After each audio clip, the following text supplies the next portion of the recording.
Test, test. All right, all praises. Yep, there we go. Probably should turn the game down a little bit. All praises. We told me up. All right. All praises. So yeah, shalom, shalom, y'all. All right. So yeah, we're gonna jump into part two of this lesson. Like I said, we're gonna be on kind of probably parked here for a little while, unless the father says otherwise, because it's a lot of layers to it.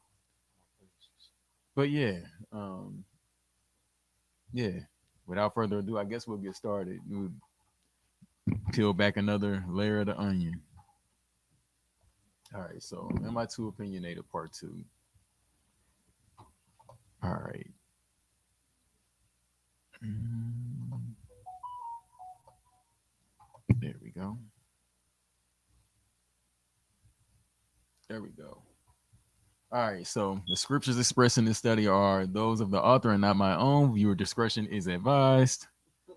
So, in this study, we will look at opinions, how they are formed, and how they can affect our ability to serve Elohim. All right, so we saw this slide last lesson. Um, but yeah, it's just something to be mindful of. Hebrews 4:11. Let us therefore do our utmost to enter into that rest, lest anyone fall after the same example of disobedience. For the word of Elohim is living and working and sharper than any two-edged sword, cutting through even to the dividing of being and spirit, and of joints and marrow, and able to judge the thoughts and intentions of the heart. And there is no creature hidden from his sight, but all are naked and laid bare before the eyes of him with whom is our account. Right. So again, we got our he's really a fencer, but I'm gonna call him a swordsman. We got him up there, and none of us are exempt from getting cut, right? So these lessons aren't personal towards any one individual or anything like that.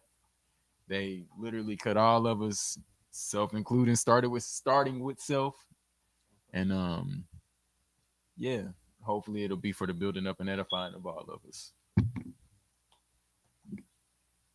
All right, so introduction. Last week we talked about opinions and how they are formed. Furthermore, we looked into biases and how they function within our beliefs. This week we will look a little further into biases and how they affect our ability to reason. Right. So, what is a bias? I thought this was interesting. They said navigate the terminology and impact of bias in the workplace and in the greater world, right? So now obviously we dealing more with the greater world, but I mean, I guess it can affect you in the workplace as well, if, you know.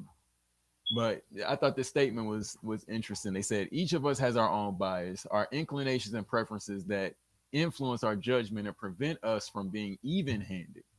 That's from a business dictionary. So our biases can be conscious, meaning that we are aware when they occur, or unconscious, meaning that they happen outside of our own awareness, right? So again, like I said, awareness is going to be key in this, right? Because if you can identify and pinpoint, okay, this is what's going on in my thoughts, this is what's going on in my thought process. Now you are in a position where you can start to deal with things, right? So, All praises. So down there at the bottom, they have a little diagram.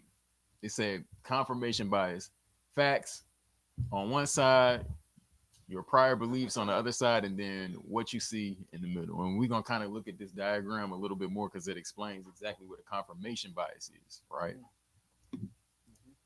So confirmation biases, right? So y'all can't really see that all that well, but a confirmation bias is, again, we looking at that same diagram where you have facts and evidence on one side, which is the evidence that we tend to ignore, right? Then on the other side, we've got our beliefs. And then right there in the middle, we got a small sliver where these two things, these two worlds collide and these two worlds intersect. And that's the evidence that we believe, right? So that means that there is a big portion of facts and evidence that is getting neglected. And there's a big portion of opinions and beliefs that we have a tendency to hold on to, right? So examples of confirmation bias, they say not seeking out objective facts, interpreting information to support your existing belief, only remembering details that uphold your belief, and ignoring information that challenges your belief, right? So a confirmation bias is the tendency to search for, interpret, and recall information in a way that supports what we already believe, right? So whenever we in that particular circumstance, how willing are we to hear truth, right? Like it might be true, but whether or not it's true is not the deciding factor of whether or not we choose to accept it. It's whether or not it agrees with what we believe. If it agrees with what we believe, then yeah, we'll agree with the truth. But if the truth is something that is contrary to what we believe, then that's when we get into a situation where we will reject the truth, right? So Proverbs 18, verse 1, it says, the separatist seeks his own desire. He breaks out against all sound wisdom.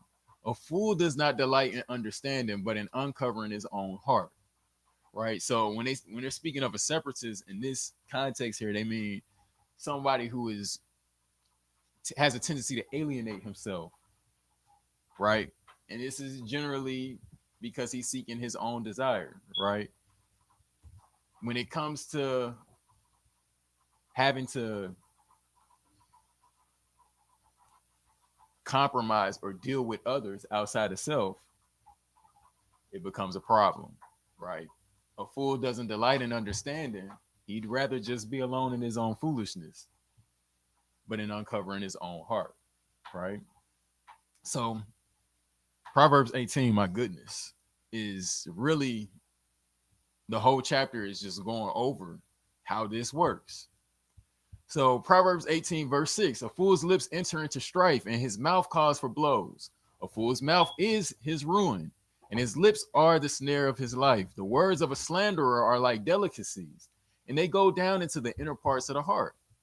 So not only is a fool's mouth his ruin, and yep, you just saying whatever, right? Not only that, but to the listener and to the hearer, his words can be like delicacies, right?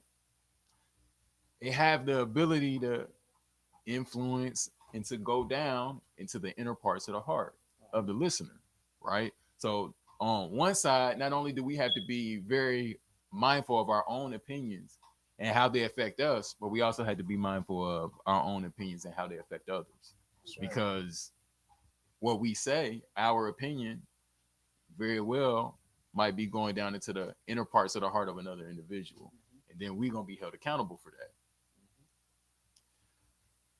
Verse 17, he says, the first to state his own case seems right until another comes and examines him. So, again, when we're dealing with a confirmation bias, and we're going to, like I said, as we go through, we're going to dig more and more into it, peel back the layers more and more into it and how it works. You will see that this is the reason why the Torah is set up the way that it is. We're telling us, no, not to get too ahead of ourselves. The matter is only established by 2 or 3 witnesses.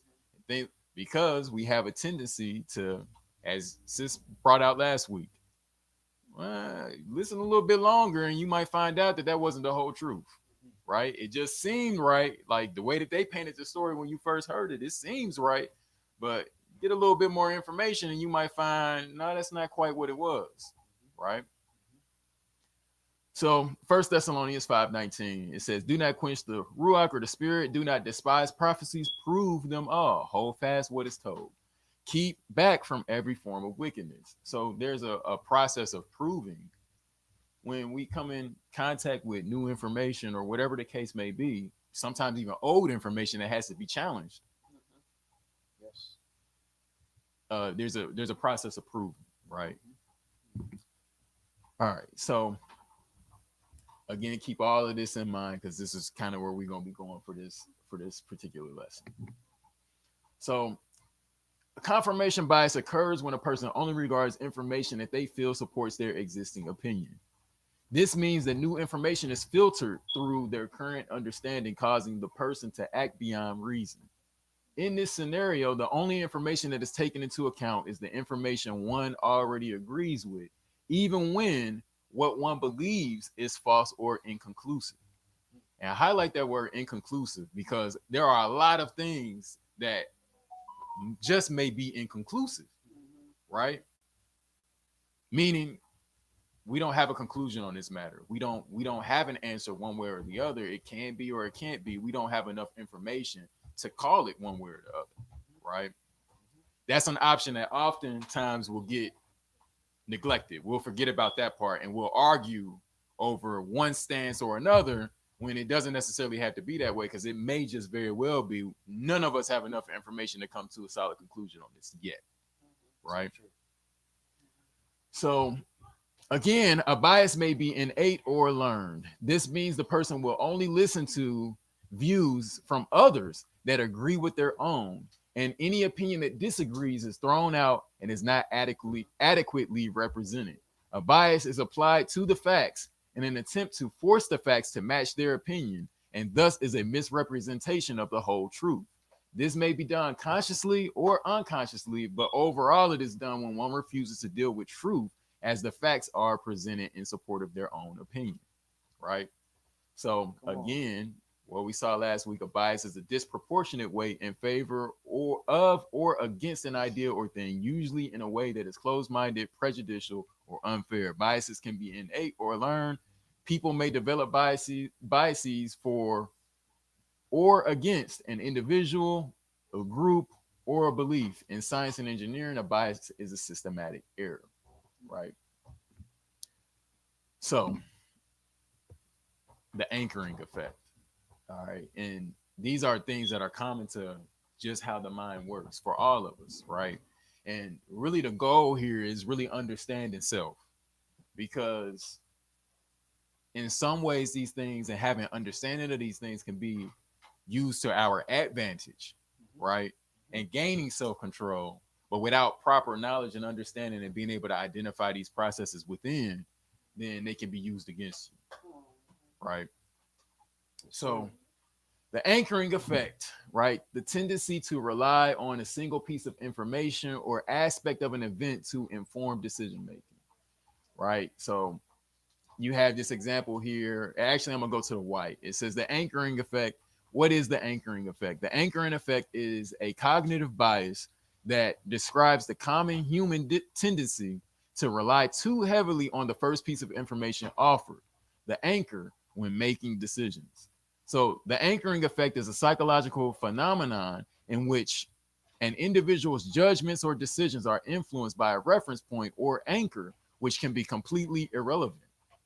Both numeric and non-numeric anchoring have been reported in research, right? So,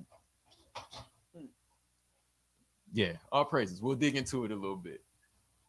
Anchoring effect. They say the tendency to rely on an initial piece of information and anchor when making judgments. So, when we look at this, what we see is they had the example of this couch, right?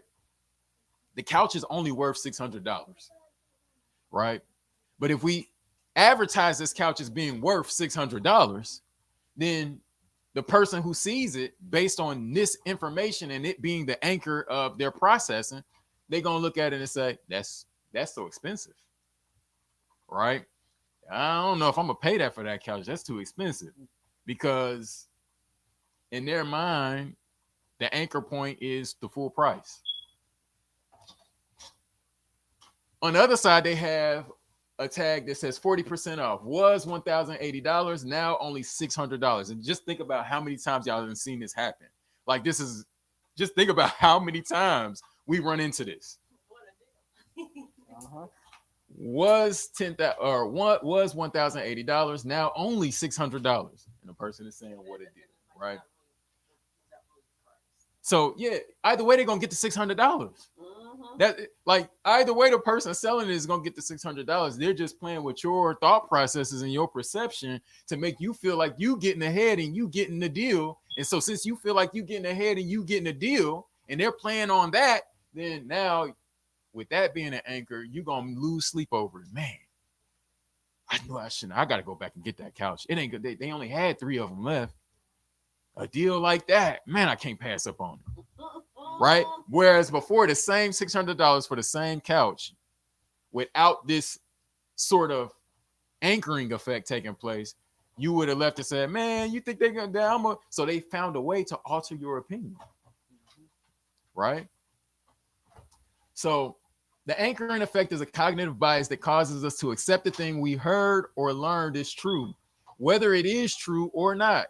This principle is taken advantage of in sales all of the time by marketers to alter a person's perception of what they want them to purchase.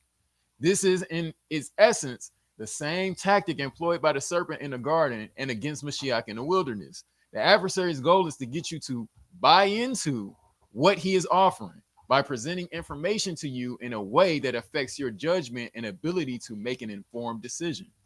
In other words, it is a manipulation of your emotions. This is also a factor in why many are misled and adhere to a falsehood they were taught to believe is true. This thought then holds them captive and causes them to hold on to what they believe, even if it can otherwise be proven inaccurate.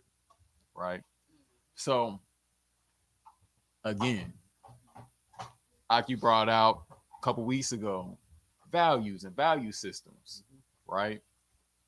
And really realizing how the mind works and how it's played upon, your value system can be played upon if you don't really have a good grasp of what it is you value, right? Yeah. All praises. So, Deuteronomy 19, verse 15, it says, one witness does not rise up against a man concerning any crookedness or any sin that he commits. So, notice that the anchoring principle or the anchoring effect is a tendency to rely on a single piece of information or a single aspect of an event to inform decision making, right? But we are expressly taught the principle that one bit of information is no, that's not one single point, one single witness, that's not enough, right? It says one witness does not rise up against a man concerning any crookedness or any sin that he commits. At the mouth of two witnesses or at the mouth of three witnesses, a matter is established. When a malicious witness rises up against any man to accuse him of turning aside, now notice this is a malicious witness, so this is the reason why you can't just listen to his point of view, right? Then both men who have the dispute shall stand before Yahuwah, before the priests and the judges who serve in those days, and the judges shall diligently search and see if the witness is a false witness who has falsely accused his brother. Then you shall do to him as he thought to have done to his brother. Thus you shall purge the evil from your midst, and let the rest hear and fear, and never do this evil matter in your midst. Never again do this evil matter in your midst. And let your eye not pardon, life for life, eye for eye, tooth for tooth, hand for hand, foot for foot, right? Second Corinthians 13 and 1. He says, this is the third time I am coming to you. By the mouth of two or three witnesses, every word shall be established. So all of these years, centuries, and generations later, we see that this is a principle that our people still uphold, right? We don't think like that. At least those of the covenant, we're not permitted to just leap off of one witness. We gotta no, let's gain all of the information, and then we can, once we got it all laid out on the table, we can make a decision. Right. So notice here that the principle is that due diligence must be done before coming to a conclusion on a matter, and all sides must be taken into consideration before a judgment can be made. Right. So notice that the issue with the anchoring effect is that it causes one to too heavily or disproportionately rely on a single piece of information instead of taking all aspects into consideration equally before coming to a conclusion. Again, this is like working with a weighted scale. This single point of view is used as a reference point in which all further decisions regarding a matter are then filtered. When this occurs, the person is now operating out of a bias instead of truth. This anchor can be perceived as either negative or positive. The key here is that all further opinions regarding the matter are viewed in the same light as the anchor point. If the anchor is perceived as negative, the matter will subsequently be viewed negatively. The reverse is true as well. If the anger is perceived as positive, the matter will subsequently be viewed as positive, right? That's deep. So, yeah, all praises, very deep. Like, yeah. And again, these are processes that are common to all of us. And in one aspect, like, no, we're designed this way for our advantage, Mm-hmm. but not taking advantage of it, it can be used against us to our disadvantage. Yeah. Like, really, when we really stopping and we looking at it, like, our anchor point should be the Father's word, his Torah, right? No matter what, we come back to that as our anchor point, right? So we're designed in a way to where it's set up for us to win if we buy into his law, statutes, and his commandments. But it can also be used against us if that's not what our value system is. So the word of Elohim versus our opinions. So now again, these thought processes is what got those in the past in trouble with Elohim. We were expressly commanded not to have this kind of mindset, and we were to humble ourselves to the Father's commands, statutes, right rulings, and laws. He commanded us to love them rather than our own personal opinions. This is why he established priests, judges, and rulers in the land. They were called to rightly divide his word and represent the Father's views as they led the people. Last week we talked about, like, these are those that were, once we join in the covenant, we are effectively supposed to be his mouthpiece. Mm-hmm. We are his ambassadors, right? We are like the embassy. You go to another country and they have representatives for your country over in a foreign land, and that's the embassy, right? And you do anything against the embassy, and now the whole country, the president or whoever, they got to come deal with you because no, that doing that to them over, even though you on your land. No, this is our embassy that we set up. It's like us having property over here, Mm-hmm. right? Anything that comes from them is like coming from the higher ups. Mm-hmm. So Deuteronomy 11, verse 1, it says, and you shall love Yahuwah your Elohim and guard his charge, even his laws, his right rulings, and his commands always, right? So that's a general law to all of us that join into the covenant. Mm-hmm. Jeremiah 17, verse 7, blessed is the man who trusts in Yahuwah and whose trust is Yahuwah. For he shall be like a tree planted by the waters, which spreads out its roots by the river, and does not see when he comes. His leaf shall be green, and in the year of drought he is not anxious, nor does he cease from yielding fruit. The heart is crooked above all, and desperately sick. Who shall know it? I, Yahuwah, search the heart. I try the kidneys, and give every man according to his ways, according to the fruit of his deeds. So again, like we've been saying, these things can be used against us. And here's the reason why. The heart is crooked above all and desperately sick. Who can know it? Mm-hmm. We saw last week, went through all of these places in Proverbs. There's a way that seems right to a man, but it ain't right, Mm-hmm. right? Mm-hmm. Like you might be right, sure shot, dead ahead is death, and it feel right, Mm-hmm. right? So there's an element of us really having to know our heart and really having to guard his word. Like when we really thinking about no guarding his word, like this is what it means. Like we really have to have it in our heart and we got to stand on the Father's business, Yeah. right? Even if it means, is there any way, take this cup? Ain't no other way. Well, let your will be done.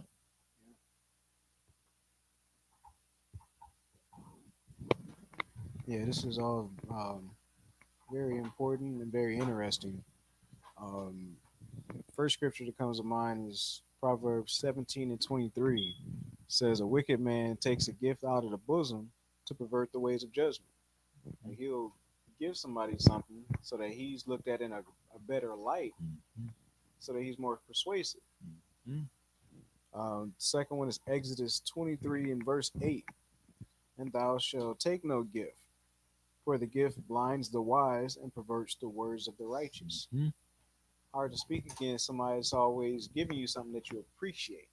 Mhm. So you have to be able to recognize, yeah, they gave me that gift and I appreciate it. But at the same time, On a level plane, let me look at the situation for what it is, not Mm-hmm. skewing judgment, not changing the word. Mm-hmm. Mm-hmm. All praises. It's Proverbs 17 and 23, then Exodus 23 and 8. All praises. And then back to Proverbs, whole book of wisdom. Mm-hmm. Says Proverbs 3 and 5, trust in Yahuwah with all your heart and lean not on your own understanding. Know him in all your ways, and he makes all your paths straight. Do not be wise in your own eyes. Fear Yahuwah and turn away from evil. All right, so in essence, when there weren't people holding these positions in the land, the people had a tendency to do the opposite, and their own opinions on a matter ruled as king, right? So Judges 17:6 and Judges 21:25 says, in those days there was no king in Israel. Everyone did what was right in his own eyes. So when there wasn't a king in the land, their own opinion was the king. Uh-huh. That's what ruled them, right? That is our custom. Mm, Huh. right. So the only issue with this was they were instructed to guard his right rulings and turn away from doing what was right in their own eyes. Right? So Deuteronomy 12, starting at verse 1, it says, and these are the laws and right rulings which you guard to do in the land which Yahuwah your Elohim of your fathers is giving you to possess all the days of your life on the soil. Completely destroy all the places where the nations which you are dispossessed and serve their mighty ones on the high mountains and on the hills and under every green tree. And you shall break down their slaughter places and smash their pillars and burn their asherim with fire, and you shall cut down the carved images and their mighty ones, and shall destroy their name out of that place. Do not do so to Yahuwah your Elohim, but seek the place which Yahuwah your Elohim chooses out of all your tribes to put his name there for his dwelling place. And there you shall enter, and there you shall take your ascendant offerings and your slaughters and your tithes and your contributions of your hand and your vowed offerings and your voluntary offerings and the fatlings of your herd and of your flock. And there you shall eat before Yahuwah your Elohim, and shall rejoice in all that you put your hand to, you and your households, in which Yahuwah your Elohim has blessed you. Do not do as we are doing here today. What were they doing here today in that day? Each one doing whatever is right in his own eyes. Mm-hmm. Because you have not yet entered the rest and the inheritance which Yahuwah your Elohim is giving you. And then tie that back to what we just saw in Hebrews 4 at the beginning of this, Mm-hmm. right? Mm-hmm. Yeah. All praises. All Get some praises. clarity. Look at this standard that's universal and unchanging. Separate your thoughts into the proper categories and deal accordingly. Mhm. No more muddled water, no more fog that you blindly uh, roaming through. Mhm. Let's get ourselves and each other together. Mhm. All praises. And all you're getting, get Get understanding. understanding. All praises. So now, last week we looked at how the judges and leaders over the people were instructed to lead the people. So you'll see that all of those that were appointed to these positions were held to a higher standard of justice and were not permitted to lean on their own understanding or on doing what was right in their own eyes, right? So Deuteronomy 17:8, when any matter arises which is too hard for you to judge between blood and blood, between plea and plea, or between stroke and stroke, matters of strife within your gates, then you shall rise up and go to the place which Yahuwah your Elohim chooses, and shall come to the priests, the Levites, and to the judge who is in those days, and shall inquire. And they shall declare to you the word of right ruling. And you shall do according to the word which they declare to you from that place which Yahuwah chooses. And you shall guard to do according to all that they instruct you. Do according to the Torah in which they teach you, according to the right ruling which they say to you. You do not turn to the right or to the left from the word which they declare to you. And the man who acts arrogantly so as not to listen to the priest who stands to serve there before Yahuwah your Elohim, i.e., his ambassador, or to the judge, that man shall die. So you shall purge the evil from Israel. So in the Father's eyes, this is considered evil. Mm-hmm. And let all the people hear and fear and no longer do arrogantly. Jumping down to verse 18. And it shall be when he sits on the throne of his reign, speaking of the king, that he shall write for himself a copy of the Torah in a book from the one before the priest, the Levites. And it shall be with him, and he shall read it all the days of his life, so that he learns to fear Yahuwah, his Elohim, and guard all the words of his Torah and these laws to do them, so that his heart is not lifted up above his brothers, and so as not to turn aside from the command, right or left, so that he prolongs his days in his reign, he and his children in the midst of Israel. So, priests, kings, everybody is subject to this standard, right? That's right. What is the Father's word on it? We're especially us being in a position of, speaking of the kings and priests, us being in a position of authority over the people. With us being in a position of authority over the people, we're going to be held to an even higher standard because we have the ability to make a judgment on another person's circumstance, one way or the other, right? So we're doing that in the name of the Father. We got to represent them right, Mm-hmm. right? So again, we just looking at principles and seeing where is there room for a bias when we dealing with the Father, Yeah. right? So now we can see how laws such as this will cause one that is doing what is right in his own eyes and being led by his own opinions and problems. So notice that the alternative to listening to the right ruling according to the king and priest resulted in death.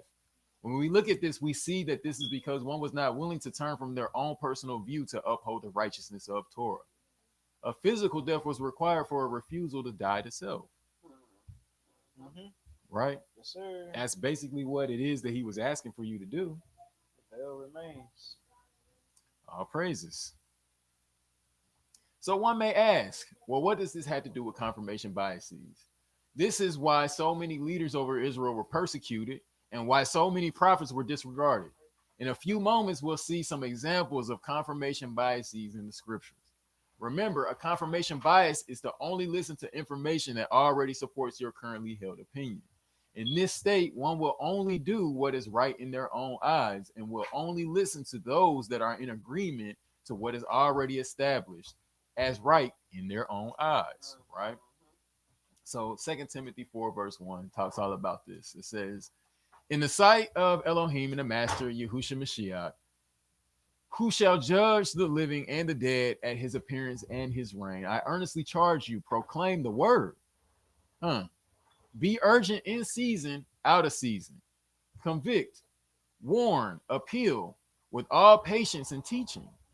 So again, when we're talking about the whole picture here, I notice there are a lot that don't mind the convicting, the warning, the quote unquote appealing, but then they throw the patience and the teaching out the door, right?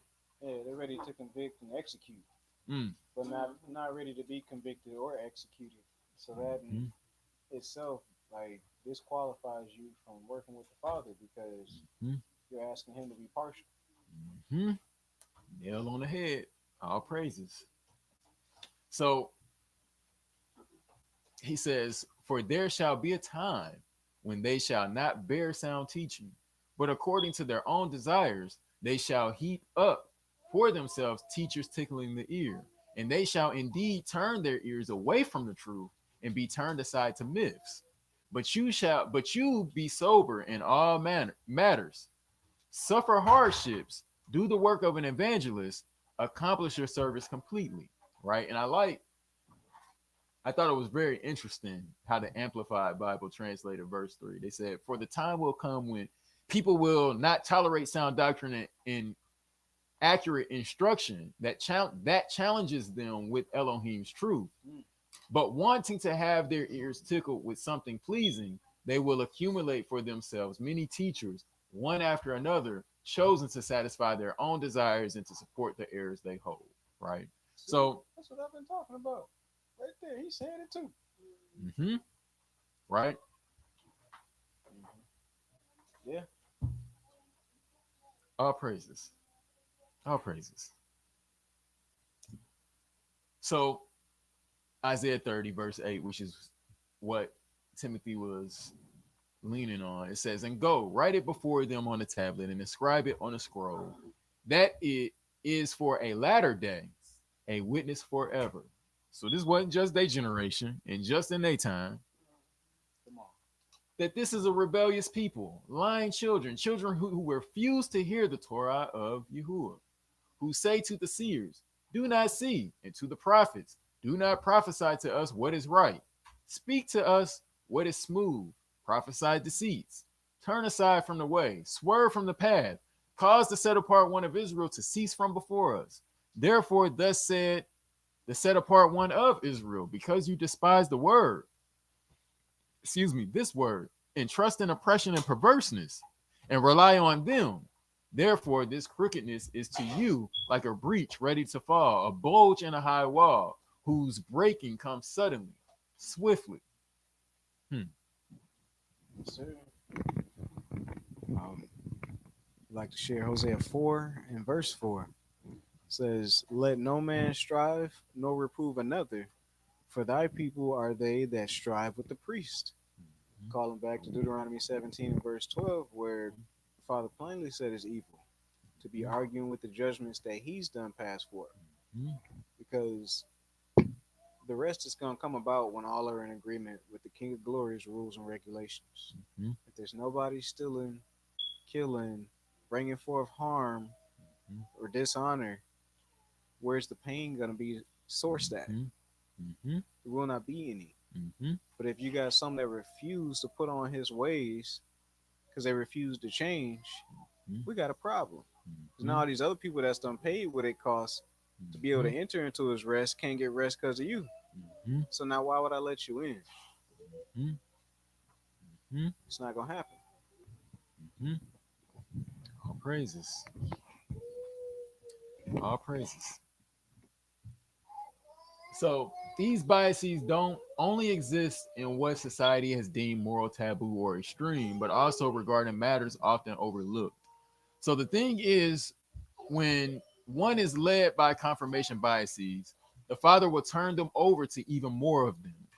He then turns you over to the falsehood and allows the falsehood to become stronger and more fortified within you, right? So Romans 128 says, and even as they did not think it worthwhile to possess the knowledge of Elohim, Elohim gave them over to a worthless mind to do what is improper, having been filled with all unrighteousness, whoring, wickedness, greed, evil, filled with envy, murder, fighting, deceit, evil habits, whisperers, slanderers, haters of Elohim, insolent, proud, boasters, devisers of evils, disobedient to parents, without discernment, covenant breakers, unloving, unforgiving, ruthless, who, though they know the righteousness of Elohim, that those who practice such deserve death, not only do the same, but also approve of those who practice them. So it's not only the quote unquote the no brainers. I mean, and even in these days, in this corrupt system of things, what we was once upon a time a no-brainer is not even so much a no-brainer anymore. But it's not only the quote-unquote extremes. This is every something that is can be common to all of us. We all got a mouth and we all can speak, use it to speak ill or for told, right? So slanderers, backbiters, all like these are all things. This is a system that is predicated and based on greed. Like, and it ain't so always so easily identifiable. Greed isn't in this system because everything is in such an abundance. So, yeah, just some things to keep in mind, right? Like, it's not always just being unloving, unforgiving, ruthless, right? Like, all of those things are can be under the category of reprobate mind, and he can give you over to more of that thing. Yes, sir. Yeah, with the Father, anything that is not Him can be can be used as and become an idol, Mm-hmm. and therefore, in order to prove Himself, He'll allow you to overdo it with that thing until you come to your senses. Mm-hmm. Mm-hmm. Um, I brought up the the gifts perverting the heart earlier. But in that same moment, the other side of that, unforgiveness can create a bias. Mhm. But anything on this list, Mhm. anything that you esteem more than Yahuwah, Mhm. more than his ways. Mhm. All praises. So Second Thessalonians 2:1 it says, as to the coming of our master Yahushua Mashiach and our gathering together to him, we ask you, brothers, not to become easily unsettled in mind or troubled, either by spirit or by word or by letter, as if from us, as if the day of Yahuwah has come. Let no one deceive you in any way, because the falling away is to come first, and the man of lawlessness is to be revealed, the son of destruction, who opposes and exalts himself above all that is called Elohim or that is worshipped, so that he sits as Elohim in the dwelling place of Elohim, showing himself that he is Elohim, right? Now, notice that we can ourselves go through the same process when our opinion is king, right? Like, in essence, what you're saying is by my strength and by my might, right? I'm my own Elohim. I rule myself. I'm gonna do what's right in my own eyes. And so this is just an extreme version of it in its maturation, right? There it is. So he says, do you not remember that I told you this while I was still with you? And now you know what restrains for him to be revealed in his time. For the secret of lawlessness is already at work, only until he who now restrains comes out of the midst. And then the lawless one shall be revealed, whom the master shall consume with the spirit of his mouth and bring to naught with the manifestation of his coming. The coming of the lawless one is according to the working of Shaitan, with all power and signs and wonders of falsehood, and with all deceit of unrighteousness in those perishing, because they did not receive the love of the truth. So, again, these biases only have a foothold when we don't have a love for the truth. In order for them to be saved. And for this reason, Elohim sends them a working of delusion for them to believe the falsehood, in order that all should be judged who did not believe the truth, but have delighted in the unrighteousness. Right? So, confirmation biases. We're going to start getting into some examples in the scriptures of how these work. Right? See, okay. Like,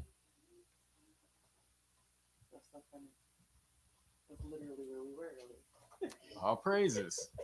All praises. Another week in alignment. All praises. Yeah, all praises. Like, it's really significant because this is a day-to-day process that any and all of us go through, can go through, might go through. Like, none of these things are not common to all mankind, Exactly. right? None of these conditions, none of these states are things that are not common to all of us. We all can fall victim to this because this is just the way that we are and we have been constructed, right? Yep.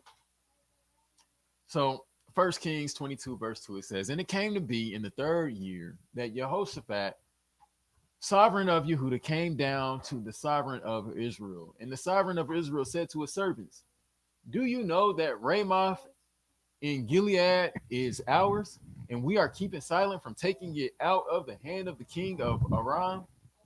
And he said to Jehoshaphat, do you go with me to battle at Ramoth Gilead? And Jehoshaphat said to the sovereign of Israel, I am as you are, my people as your people, my horses as your horses. And Jehoshaphat said to the sovereign of Israel, please, first inquire for the word of Yahuwah. So here we see something going on, right? Jehoshaphat has his own personal opinion. I don't care, right? Of course, my people, your people, my horses, your horses. That's my personal opinion. But before I act on that, let's go check and see what the Father says. Let's make sure that my personal opinion is in line with what he's saying. right? Yes, sir. So it says, and the sovereign of Israel gathered the prophets, about 400 men, and said to them, do I go against Ramoth Gilead to battle, or do I refrain? And they said, go up, for Yahuwah does give it into the hand of the sovereign. If I'm the king, who don't want to hear that? Right? Jehoshaphat said, is there not another prophet? Is there not here a prophet of Yahuwah besides, that we might inquire of him? Mm. It seemed like it might be a fly in this milk. I don't know if this is 100% right. Too many of y'all agree, man. So you mean to tell me, okay, like either the father is really doing a wonder, or because I mean we know that there's safety in account in a multitude of counselors. Did y'all deliberate this? Did y'all all just came back with the same answer? It wasn't nobody like, well, maybe we should look at it from this perspective. We talked to all y'all. Everybody. And didn't we just read earlier that out of the mouth of two or three witnesses? So you would think that, hey, the multitude of Gucci. Yeah. Something about this just don't sit right, right? Mind you, he's a king as well. So he knows when he goes to inquire and when he goes to seek counsel, it's rare that you're going to get all the same answer. And it's even more rare that the father had a visitation with all of them, right? Like he usually will pick one and say, you two, and say, okay, and everybody else get in line. I spoke to them and y'all know I spoke to them. All y'all came back, y'all. Okay. All right. Well, let's see. And Jehoshaphat said, is there not a prophet here of Yahuwah besides, that we might inquire of him? And the sovereign of Israel said to Jehoshaphat, well, there is still one man, Mikayehu, son of Yimlah, to inquire of Yahuwah by him. But I hate him. That's my opinion of him. Because he does not prophesy good concerning me, but evil. And Jehoshaphat said, let not the sovereign say so. It's the one that's going to keep it real. We need to hear what he got to say. So the sovereign of Israel called an officer and said, bring Mikayehu, son of Yimlah, at once. And the sovereign of Israel and Jehoshaphat, sovereign of Yehuda, were sitting, each one on his throne, dressed in their robes, at a threshing floor at the entrance of the gate of Samaria or Shomron. And all the prophets were prophesying before them. Now, we already see that we got a king that's operating out of a what? Confirmation bias. He only wants to hear what he agrees with. Now, whether it's fact or not, whether it's truth or not, doesn't seem to mean that much to him. It's just whether or not it jives with what I think. And in this case, it has to agree with his opinion of himself. Right? And sometimes our opinion of self might be skewed a little bit.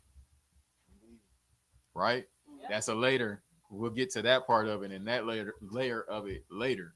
Right? But yeah.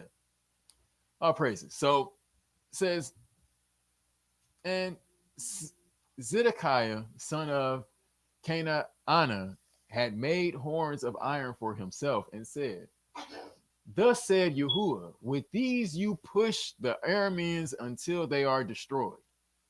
And all the prophets were prophesying so, saying, go up to Ramoth Gilead and prosper, for Yahuwah shall give it to the hand of the sovereign. And the messenger who had gone to call Mikayehu spoke to him, saying, see now, the words of the prophets with one mouth are good towards the sovereign. Please let your word be like the word of one of them, and you shall speak told. Speak to a smooth thing.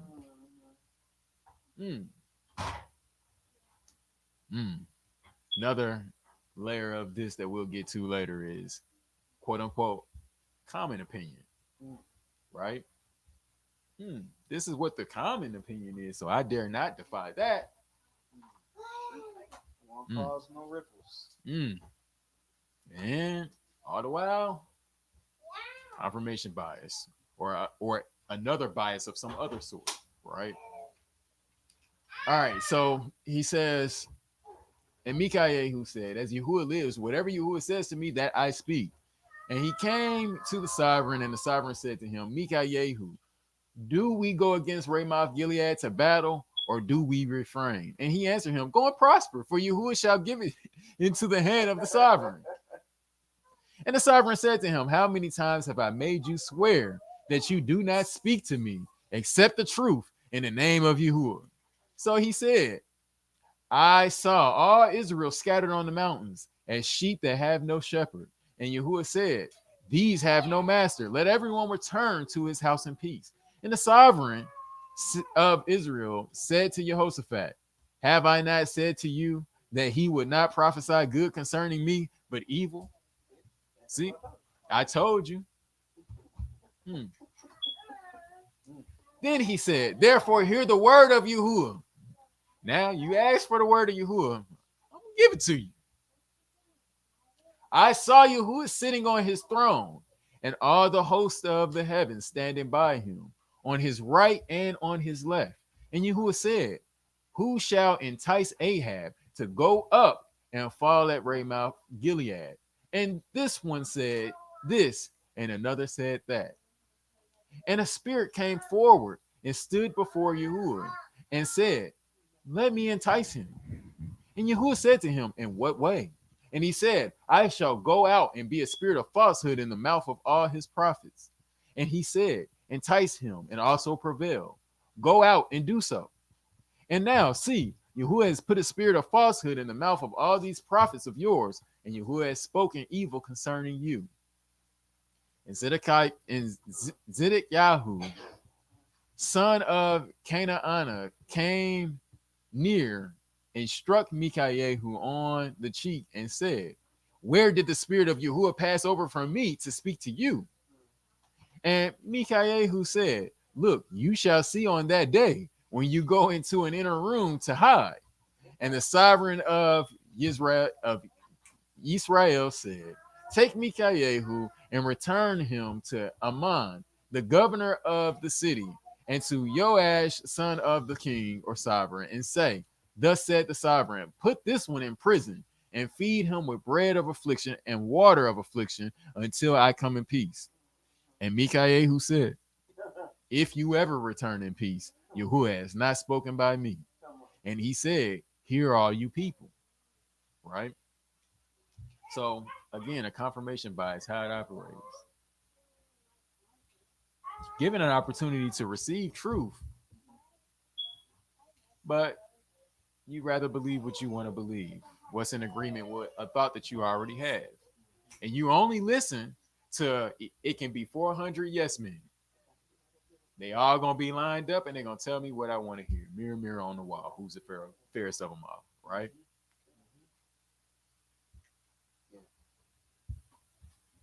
All praises.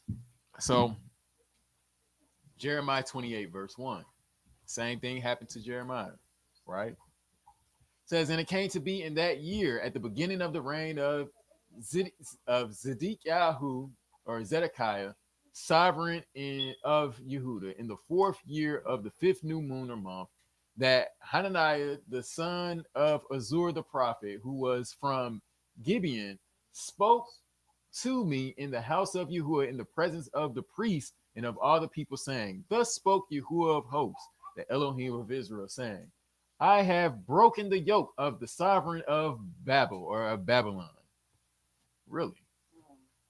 Within 2 years, I am going to bring back to this place all the vessels of the house of Yahuwah that Nebuchadnezzar, sovereign of Babylon, removed from this place and took to Babylon. And I am going to bring back to this place Jeconiah, son of Jehoiakim, sovereign of Yehuda, with all the exiles of Yehuda who went to Babel or Babylon, declares Yahuwah, for I am going to break the yoke of the king of Babylon.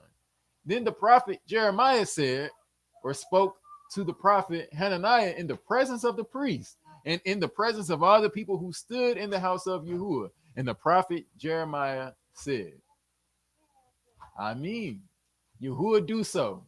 Yahuwah establish your words which you have prophesied to bring back the vessels of the house of Yahuwah and all the exiles from Babylon to this place. Only hear now this word that I speak in your hearing and in the hearing of all the people. The prophets who have been before me and before you of old prophesied against many lands and great kingdoms of battle and of evil and of pestilence. The prophet who prophesies of peace, when the word of the prophet comes to pass, that prophet is known as one whom Yahuwah has truly sent. And Hananiah the prophet took the yoke off the prophet Jeremiah's neck and broke it.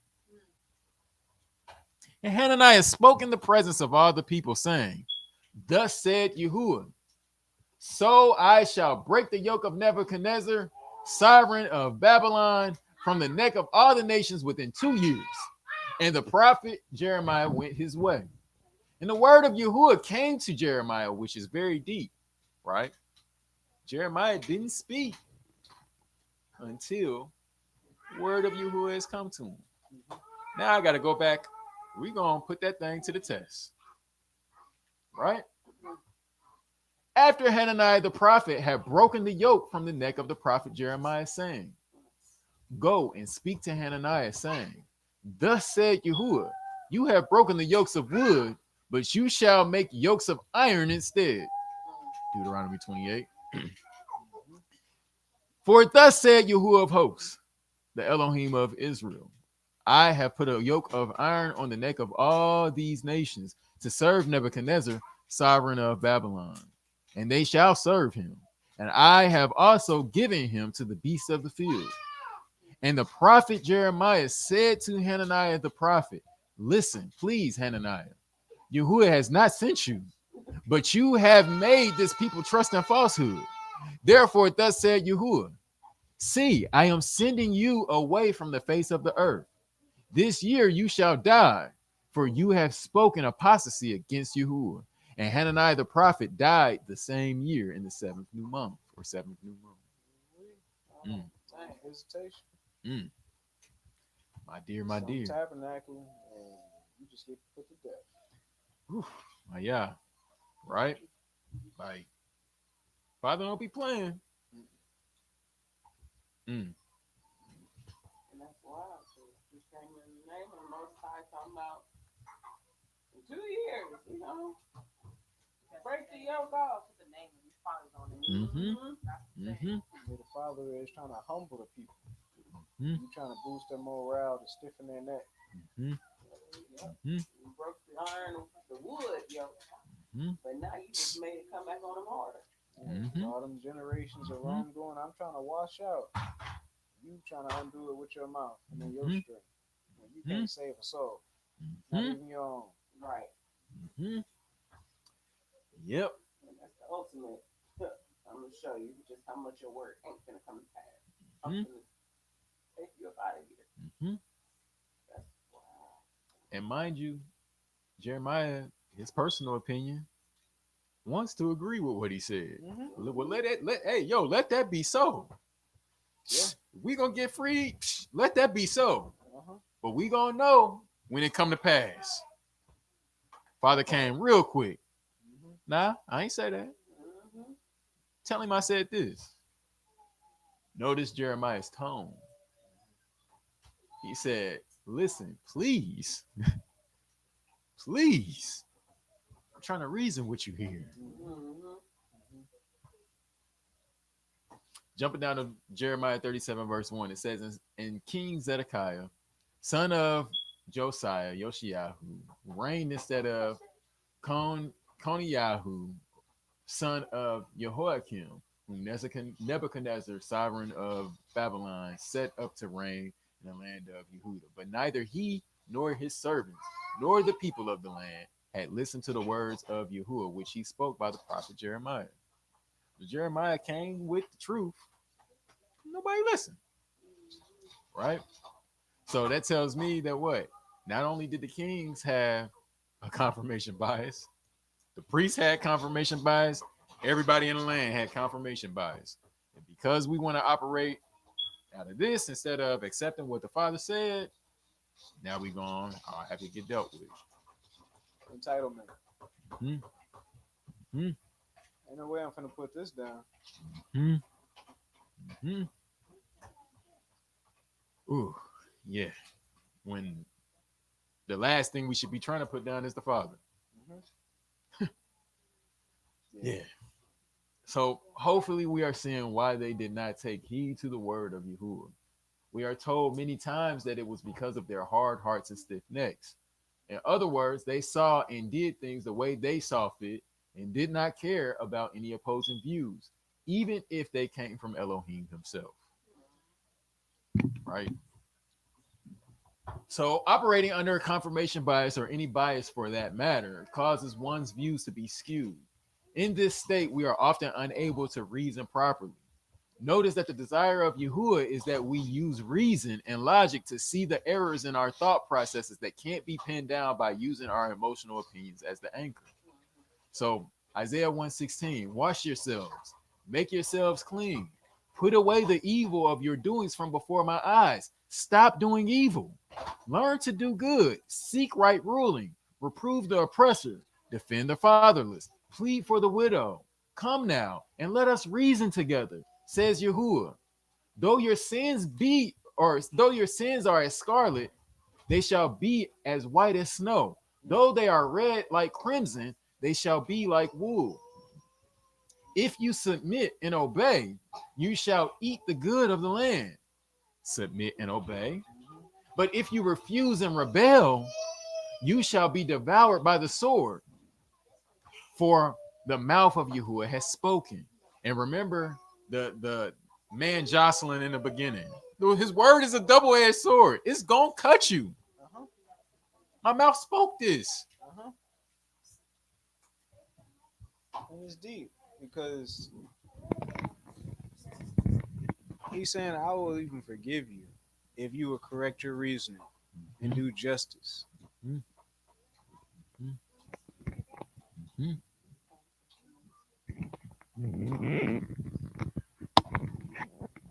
Just calling back to an earlier statement that was made, it was mentioned. I think you had mentioned how the things that were known years ago, sometimes like some common knowledge isn't even common knowledge now.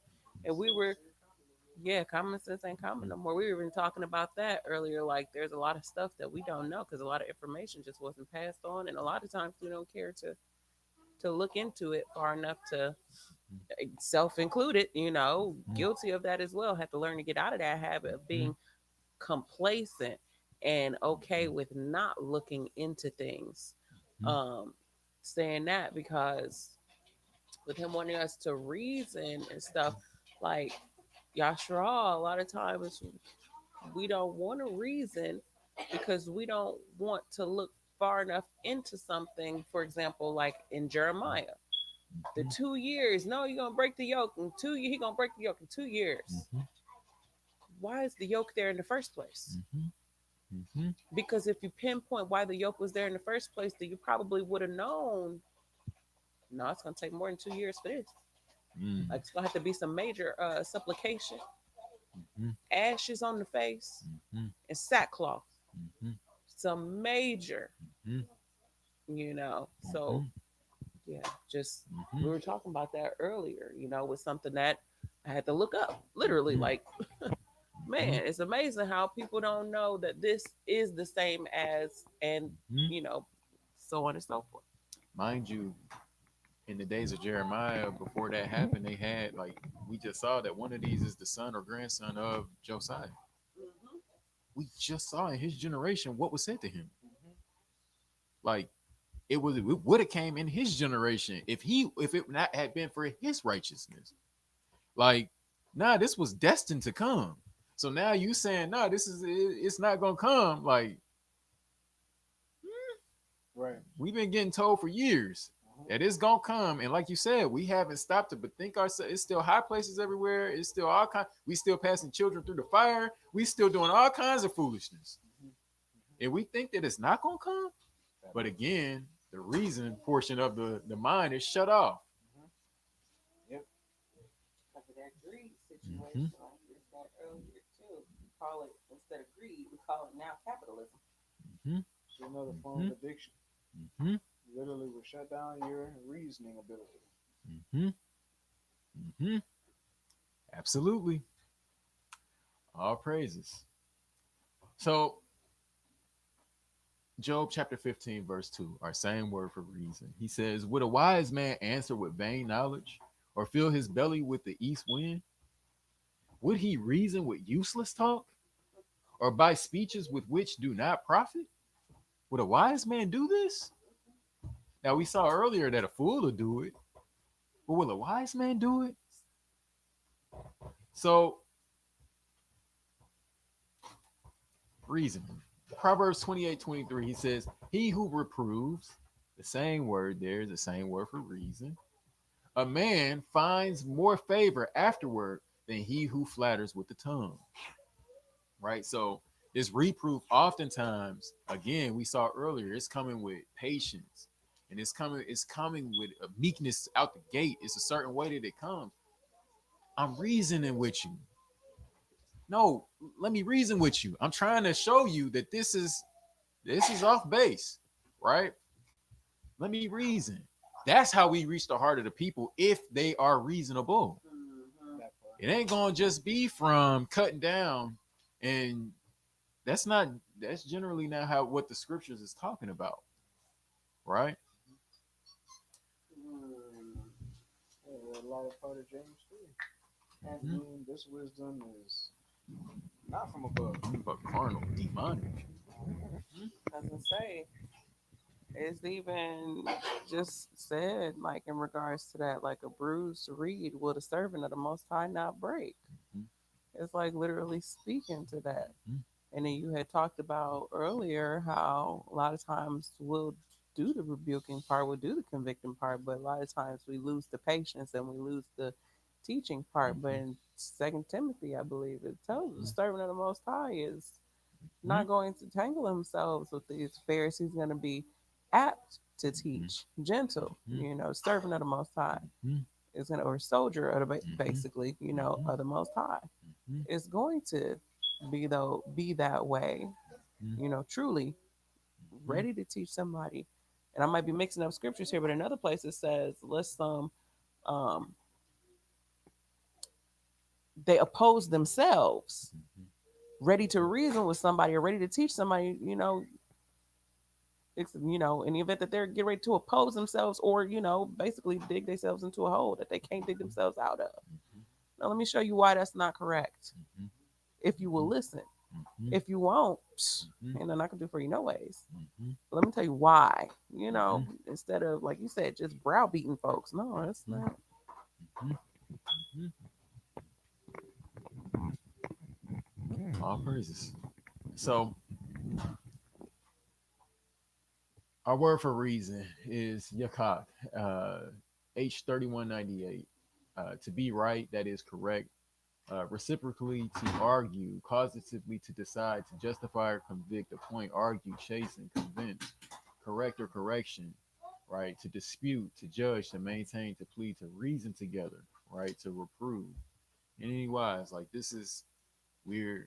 Let's lay it all out on the table and let's walk through this thing, right? The father desires, or the father's desire, is for us to reason properly, right? We're gonna keep seeing that this is what his desire is. I just want you to see where you're going wrong, judge yourself, self-correct, and we are told. I'm merciful like that. I'm long suffering like that. This is my nature. Yes, sir. Ezekiel 18:23. Have I any pleasure in the death of the wrong? Declares the master Yahuwah. Is it not that he should turn from his ways and live? Mhm. But when a righteous one turns away from his righteousness and does unrighteousness according to all the abominations that the wrong one has done, shall he live? This is the Father's reason, right? This is his right rule. Yeah, I mean, I'm merciful, but if you turn away from it, what I'm just supposed to just let you live and make a fool of me? Make my word come back void? You leave me no choice when you refuse to be reasonable, right? That's what he's saying. I never desire to turn you over to a reprobate mind. This is not what I'm wanting to do. I never desire to have to thump you in or blot you out. That's never what my desire is. But I'm gonna stand on my business though. So if I what what's the alternative? I only have one other option. You forced me into a hole where I only have one other option, and it's I have to deal with you. Otherwise, now you can't depend on me because I'm just like a man that lie like you do, right? So he says, all his righteousness which he has done shall not be remembered, for his trespass shall be which he has committed, and for his sin which he has committed, for them he shall die. And you said, oh, you got an opinion about that. Hmm. The way of Yahuwah is not right. Hear now, O house of Israel. Is my way not right? Listen to the Father reasoning. No, let's really think about this thing. Am I not right? Is it not your ways that are not right? When a righteous one turns away from his righteousness and does unrighteousness and he dies in it, it is because of his unrighteousness, which he has done, that he dies. And when he does, and when the wrong turns away from the wrong which he has done, and he does right ruling and righteousness, he keeps himself alive. Because he sees and turns away from all the transgressions which he has done, he shall certainly live, he shall not die. And the house of Israel have said, the way of Yahuwah is not right. But are my ways not right, O house of Israel? Is it not your ways that are not right? Therefore I judged you, O house of Israel, every one according to his ways, declares the master Yahuwah. Repent and turn back from all your transgressions, and let not crookedness be a stumbling block to you. Cast away from you all the transgressions by which you have transgressed, and make for yourselves a new heart and a new spirit. For why should you die, O house of Israel? For I have no pleasure in the death of one who dies, declares the master Yahuwah. So turn back and live. This is all he wants. So what? It would behoove us to have the same desire for our mishpachah. Yeah. We see somebody that's in the wrong way, ignoring the warning signs, and they get taken out. Let us not be in agreement with the wrongdoer saying, "Oh, they died too young," when literally sometimes people get put to death in the course of doing wrong. Go and steal somebody's stuff and get blasted, or it ain't always the case. But in those circumstances, that has come to mind the scripture that says you saw a thief and you were in agreement. Because those lines are kind of skewed because of the compassion we have for a relative or whatever that relationship is. Which is ultimately partiality. But is it not that case a lot of times? Like, it may not be the stealing, but how many times do we hear about people being in confrontation with one another when it's literally nothing but a pissing contest or egos in the mix, and somebody just so happens to turn it up to the point of no return? You know how? And instead of saying, like you said, instead of saying like, "Oh no, they died too soon," no, in the midst of the wrongdoing was somebody taken out, and now both of them is likely gonna be taken out. Because one gonna get locked up until they're put under the jail, and another one ain't around and see their kids. Neither one of them gonna be around to see kids grow up or see this happen or that happen or whatever. You know what I'm saying? Instead of reasoning together, instead of changing the way, and instead of correcting the mind and washing themselves, making themselves clean, you know what? Let me turn down because it's not that big of a deal. Yeah, I'm upset, blah, blah, blah, blah, blah. But let's talk about this. Like, nah, now you done made me mad. Ain't you talking crazy? Now I gotta go get. Pop the trunk. Yep. So how many times is it like that?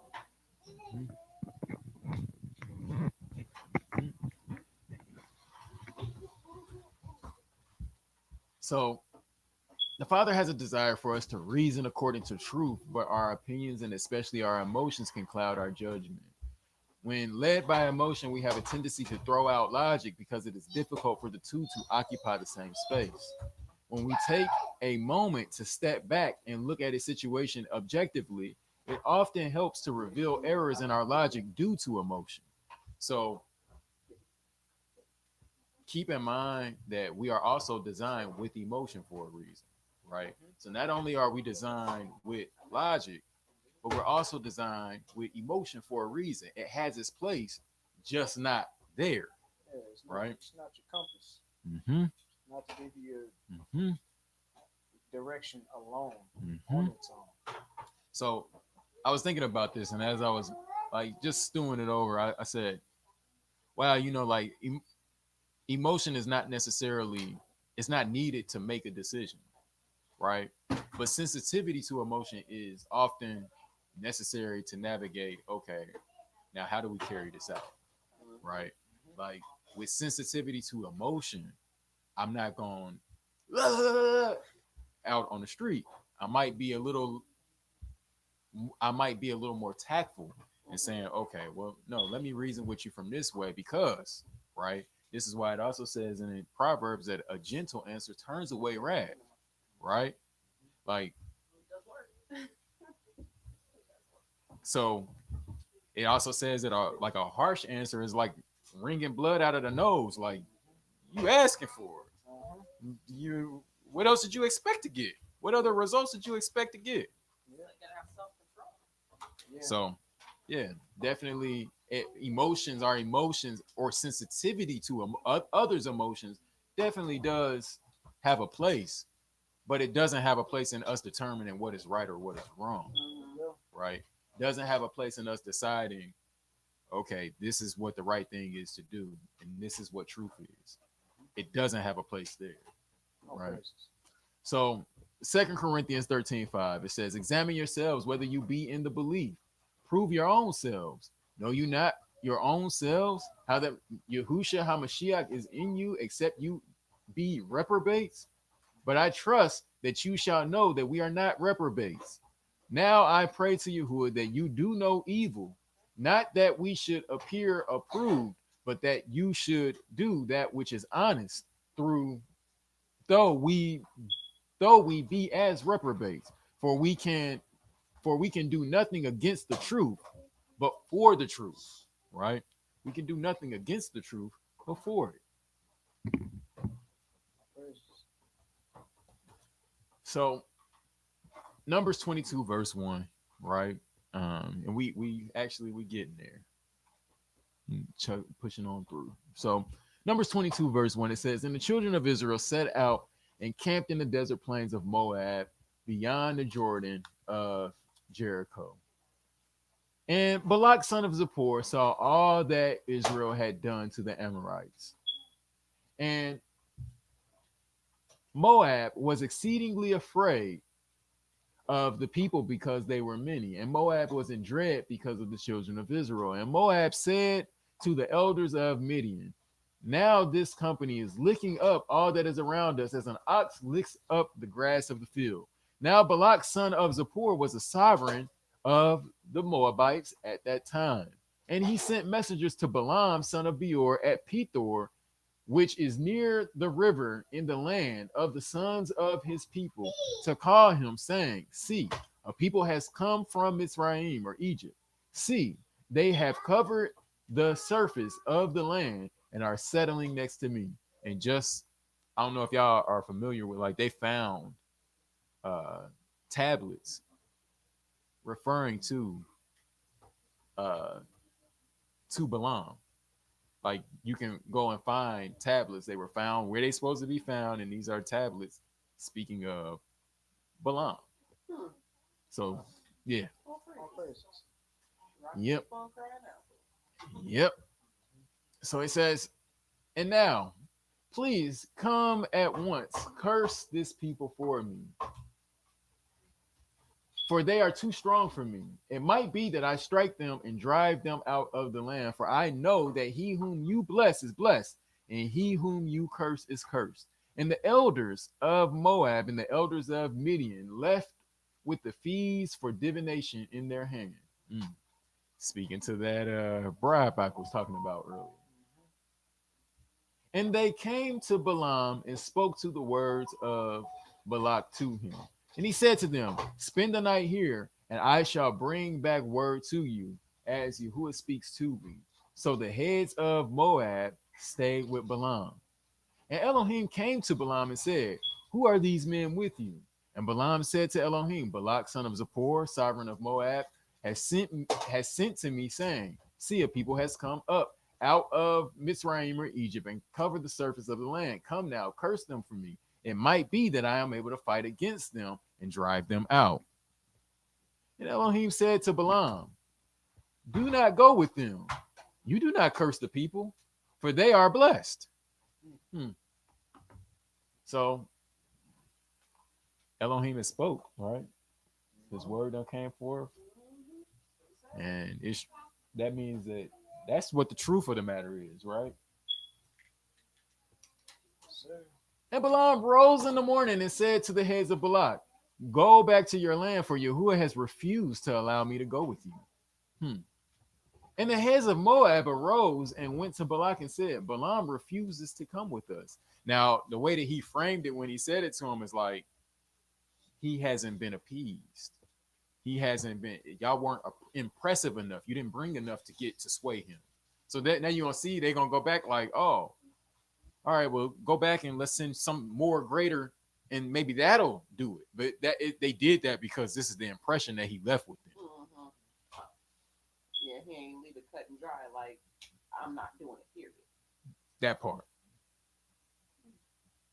So then Balak sent heads more numerous and more esteemed than they, and they came to Balaam and said to him, this is what Balak son of Zippor said. Do not be withheld from coming to me, please, for I esteem you very greatly. And whatever you say to me, I do. Therefore, please come, curse this people for me. And Balaam answered and said to the servants of Balak, though Balak were to give me his house filled with silver and gold, I am unable to go beyond the word of Yahuwah my Elohim, to do less or more. And now, please, you also stay here tonight. And let me find out what more Yahuwah says to me. But he already said, gave you the conclusion on this matter. So now we starting to see, quote unquote, a confirmation bias in action. Right? I'm leaving the door open because maybe there's an opportunity that I'm going to be able to see what I want to see. Right? So it says, and Elohim came to Balaam at night and said to him, if the men come to call you, rise and go with them. But only the word which I speak to you, that you do. And Balaam rose in the morning and saddled his donkey and went with the heads of Moab.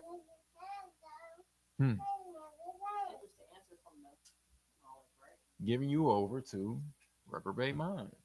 Okay, well, I'm gonna give you over to that.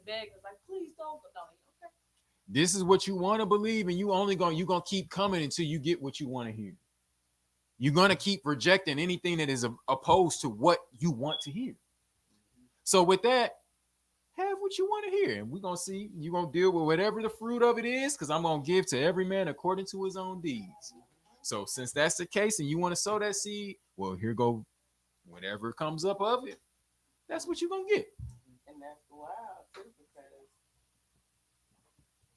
it just made me think, wasn't there Malachim? Well, not necessarily like the Malachim was coming to do away with him, but he already said that the people is blessed.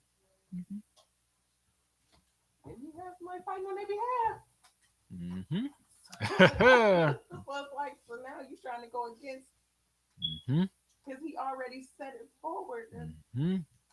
I'm not gonna fight on their behalf. So now Mhm. if that's what you're going against. Now you know why that, like, why he was about to get dealt with like that. Like, Mm-hmm. You just gonna fix yourself to go ahead and see it your way. Well, all right. because what I said is what I said. Just like the prophets that we saw. Yeah, go ahead. That Yeah, part. go ahead. That's what you want to hear, anyways, right? So, but the displeasure of Elohim burned because he went. And the messenger of Yahuwah stationed himself in the way as an adversary against him. And he was riding on his donkey, and his two servants were with him. And the donkey saw the messenger of Yahuwah standing in the way with his drawn sword in his hand. And the donkey turned aside out of the way and went into the field. So Balaam struck the donkey to turn her back onto the way. Emotional response. Mm. My money on the line here, man.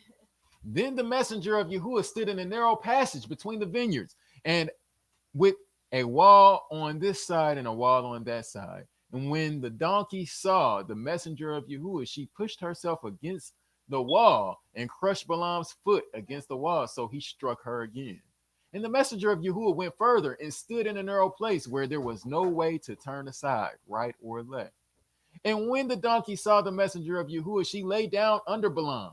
So Balaam's displeasure burned, and he struck the donkey with his staff.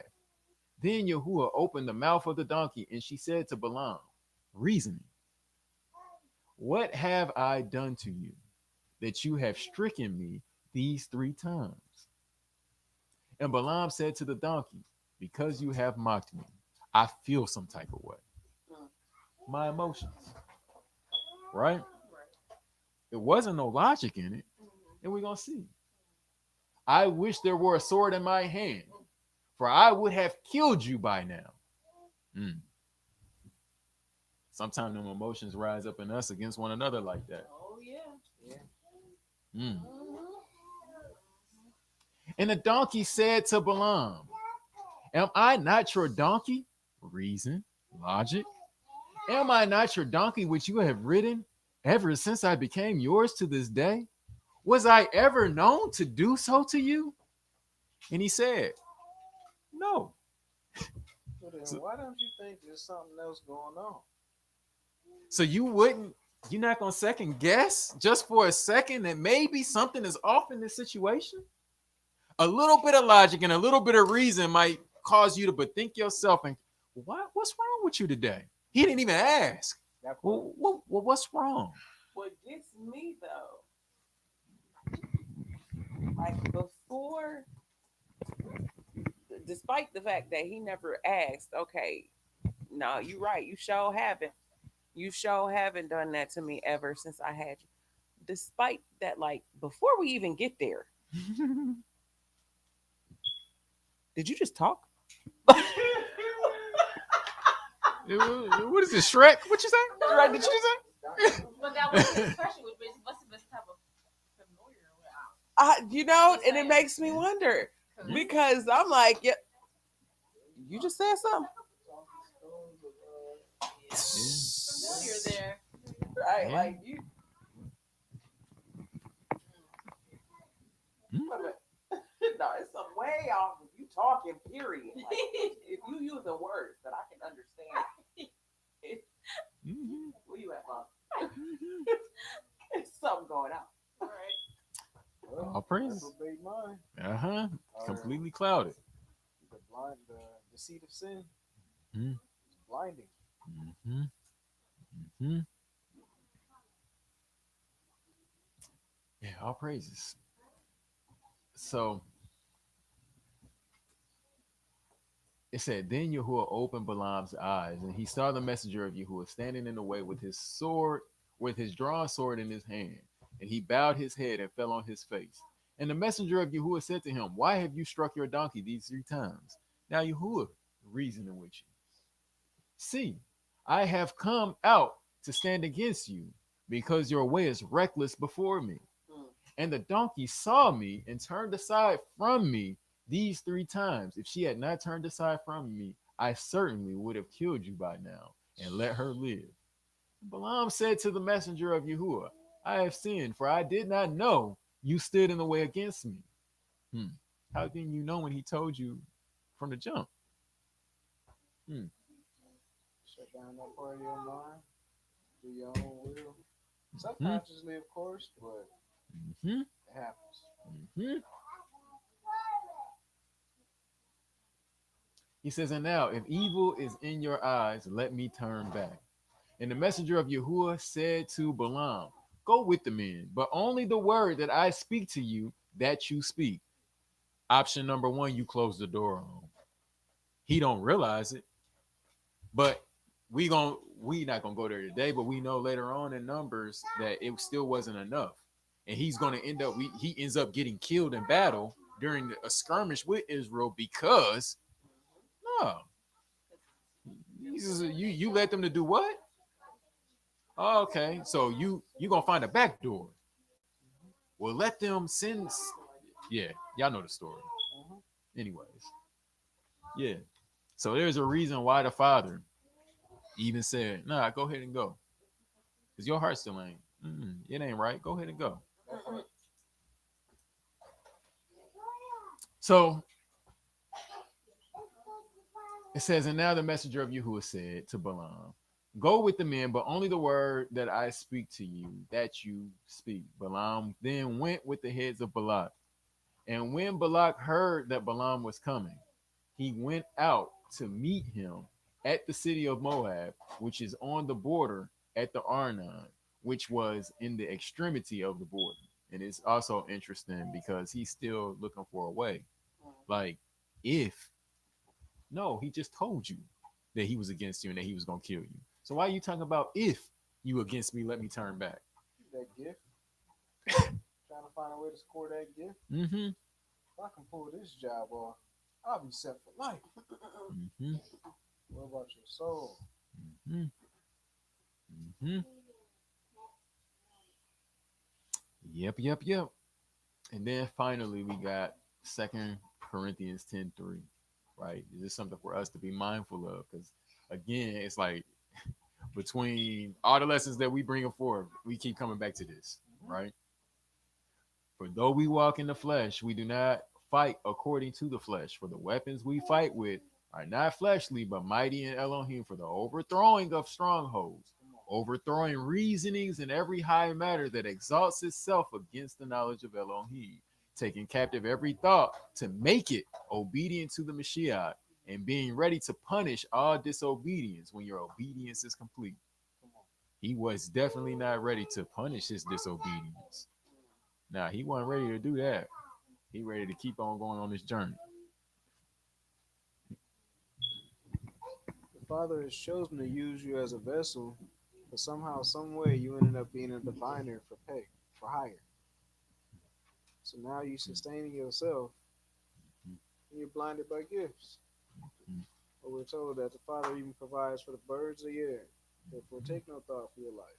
In other words, don't let no gift steer Mm-hmm. you away from the Father. That's a Mm-hmm. trap that's been there from the beginning of time, and it's gonna be there. That part. Mm-hmm. Yeah, all praises. With that being said, I'm gonna wrap up today, and All praises. yeah, that's today's lesson. Just something to think about how these biases can work and function within us, and like I don't want to make it sound like when we're talking about biases that this is like only sinners have these. Like, no, this is the way that all of our minds function. Like we all have them, whether they are conscious or unconscious. The goal with this is to be able to say, okay, let's look at these scriptures and let's equip ourselves with what we need to be able to fight and challenge these things, to be able to overthrow the reasonings and the high matters that exalt themselves against the word of Elohim. Right. So that's what the goal is. Um, is to equip us with what we need to be able to identify them. So, All yeah, praises. all praises. With that being said, that's all praises. So a blessing. All praises. Definitely much to chew on. Because if we're gonna make it to whenever our end is in right standing with the Father, we have to learn to rightly reason. Mm, mm, No praises to the Most High. Yeah, absolutely. So blessing. It just makes me think of like in the context of, am I too opinionated? It could be right, could be wrong, but it just makes me think. Even my opinions got opinions. if they biased, if it's a biased way of thinking. Mhm. But you're absolutely right. Like we have, as people, just in general, have the tendency to be biased and Mhm. our opinions be swayed 9 times out of 10 towards what's going to benefit us, and Mhm. not really objectively think about things. And that takes practice, as I Mhm. talk about with the children all the time, as we go through our virtues, as we talk about whatever lessons we can talk about in the scriptures. This stuff takes time to learn, and I Mhm. appreciate these lessons that are coming out, because the more they come out and keep these things in the forefront of our mind, the more we can try to start putting them into practice. Mhm. Because as was stated earlier, like this is the part of getting to know ourselves. Mhm. This is a part of getting to know the most high, but also understanding ourselves intricately to know wherewith we have a tendency to fall. Mhm. If I know I have a tendency to, you know what, I like that a little bit too much, I like, this thing or another thing, then Mhm. let me actively, like you said, guard the word in my heart. Let me actively guard myself. I know I'm a fall if I come across that. Mhm. Let me stay away from that. Mhm. Let me Mhm. not do that thing. So absolutely, I appreciate these Mhm. lessons that are coming out. It's a very told lesson. Mhm. All All praises to the praises to the Most High. King. Yep. And with that being said, if that's everything, then um, we definitely hope that this was edifying to those who come across it, whether you were able to join us. Shalom, shalom. If you're able to join us live, and if you come across it on the playback, then we definitely pray that this is edifying to you as Mhm. well. If you have little ones, take some time, maybe check out our Sabbath study with Ms. Rivka and the Yellow Dean, because that's where we deal with our virtues. Sometimes that's where we Mhm. talk about different scriptures and break it down to the children on a level that hopefully they can understand. They seem to understand it, so All we keep doing it. praises. All praises to the Most High. Check us out. Check the Renaissance of Covenant Keepers Facebook page out. There we upload some of our materials, especially for the Yellow Dean. We upload our coloring sheets. We try to make things a little fun for them, so it's not just cut and dry reading all the time. No, it's coloring, it's copying. It's little activity books, things like that. Check that kind of thing out. Also, we are on Hebrew Connect. If you're not familiar with that platform, that is like Facebook, but for our community.